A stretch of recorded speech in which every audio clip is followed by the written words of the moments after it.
à tous et bienvenue dans votre émission de voyage Escapade, l'émission qui vous donne toutes les clés pour comprendre et découvrir une destination en seulement quelques minutes.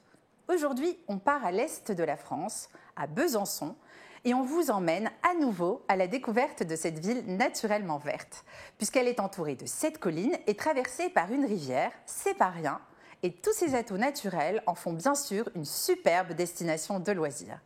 Pour en parler, nous recevons Pascal Schultz, chef de projet attractivité et rayonnement pour la ville de Besançon. Bonjour Pascal, ça fait plaisir de vous revoir. Bonjour Célia.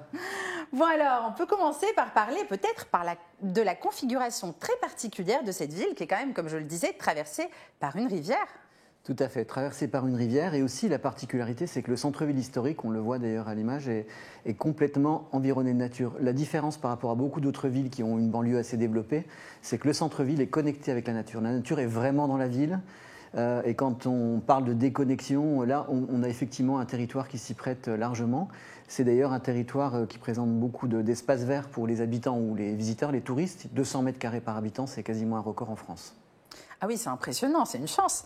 Et quelle est l'offre de loisirs justement à l'extérieur? Je crois qu'on peut faire du kayak sur la rivière. Comme c'est étonnant. Vous êtes bien renseigné. Oui. La particularité du territoire de Besançon et des environs, c'est qu'il y a beaucoup de relief et il y a une grande diversité de paysages. Et donc il y a aussi une grande diversité de pratiques outdoor possibles. Donc évidemment le classique sentier de randonnée, pédestre, vélo. Mais effectivement, depuis le centre-ville, il y a des pontons qui permettent de faire du canoë, du kayak ou même du paddle. Et l'avantage, c'est qu'on peut découvrir la ville et en même temps, on découvre la rivière qui, effectivement, entoure le centre-ville. Mais alors, en hiver, qu'est-ce qu'on fait à Besançon? Parce qu'on se dit toujours, oui, c'est joli, Besançon l'été, mais alors on se demande l'hiver. Qu'est-ce qu'on fait? Il y a beaucoup d'offres culturelles en hiver.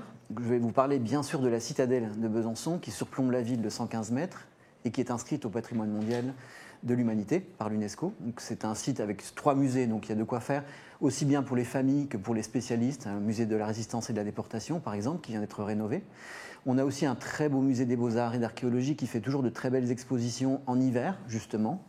Et puis, la plupart des sentiers sont praticables en hiver. Donc, en fait, on peut découvrir les panoramas, comme on voit à l'écran, les panoramas autour de la ville très facilement. Et on peut également se promener le long des quais, puisqu'on a une très belle balade à faire le long des remparts Vauban. Et côté environnement, je crois que la ville a mis en place une politique pour préserver ses parcs, ses espaces naturels. Oui, il y a un engagement fort de la ville depuis très longtemps. Je crois que c'est une des premières villes de France qui ait mis en place le zéro pesticide, le fameux zéro pesticide. On pratique la tonte naturelle et on a eu des règles d'utilisation de certains produits très strictes. Alors ça, c'est un engagement sur la gestion des espaces verts. Mais il y a également les transports en commun qui sont très très développés, donc avec tramway, beaucoup de pistes cyclables. Et puis on a mis aussi en place depuis quelque temps une application gratuite évidemment qui s'appelle Visiter Besançon, dans laquelle on retrouve tous les sentiers de randonnée possibles. Et donc ça permet aussi aux touristes et aux visiteurs de se repérer facilement et de trouver des idées de balades, de sorties en famille ou entre amis quand on est en séjour à Besançon. Et puis je voulais rappeler qu'on avait fait quand même un magazine consacré à Besançon que vous pouvez voir en couverture et que vous pouvez retrouver sur le site Escapade Magazine et vous pouvez le commander encore en version digitale. C'était passionnant de travailler d'ailleurs sur ce dossier avec vous, Pascal.